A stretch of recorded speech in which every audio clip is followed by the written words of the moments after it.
The Atlanta Hawks might have just pulled off one of the most underrated trades in the NBA. Not a blockbuster, not a superstar headline, because the version of Jonathan Kuminga we're seeing in Atlanta already looks very different from the one we saw in Golden State. More confident, more aggressive, and more trusted with the ball. And if that continues, the Atlanta Hawks might have finally found a piece for the future. Now, before we go too far, we have to be fair about something. This is a small sample size. We're only talking about a few games in Atlanta. But even in that short stretch, Kuminga has looked comfortable in ways he never did in Golden State.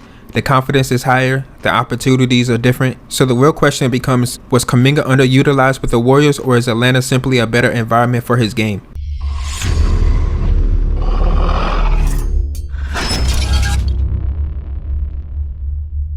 Kuminga's Hawks debut immediately turned heads. He finished with 27 points, 9 of 12 from the field, and 3 of 4 from the 3, along with 7 rebounds, 4 assists, and 2 steals. And he did it with just 24 minutes. That efficiency alone grabbed attention, but the biggest story was how he was used. Instead of waiting in the corner or cutting off the ball, Kuminga was getting real offensive opportunities. He was handling the ball, attacking mismatches, getting touches in the post, and Atlanta allowed him to actually play his natural game, and the difference showed immediately. To understand this situation, you have to understand Golden State's priorities.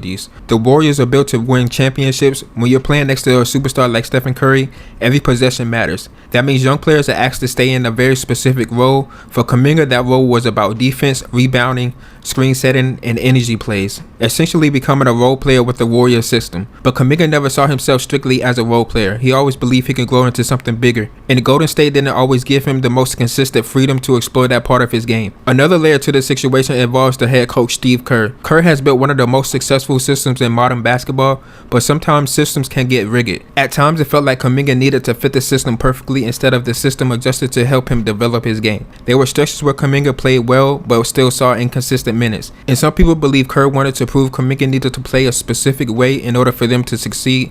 But now in Atlanta, the situation looks different. Without those same restrictions, Kuminga looks far more confident and engaged, and in some ways that shift may be showing that Golden State's approach simply wasn't the best fit for his development. Atlanta's style under Quin Snyder is built on pace, space, and athleticism. That environment naturally fits Kuminga's strengths. He's explosive in transition, he's powerful attacking the rim, and he thrives when the floor is spaced and he has more room to operate. Instead of forcing him into a narrow role, Atlanta has given him more freedom to explore his game. That freedom has translated into more energy and more confidence on the court. And for a young player still developing, that type of environment can make a huge difference. Another factor in this story is Kuminga's recent bone bruise. The hope in Atlanta is that when he returns from that injury, he'll be able to continue building the momentum he started. But in those games he's played, he's shown flashes of a player many scouts believe he could become during this draft process. The real test will be whether he can maintain that level over a large stretch of the season.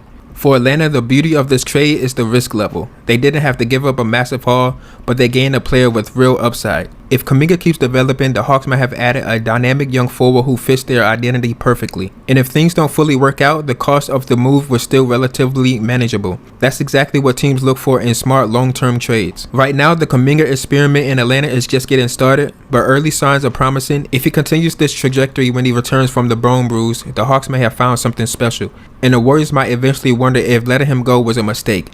But if you enjoyed this video, leave a like and subscribe, and I'll catch you in the next one.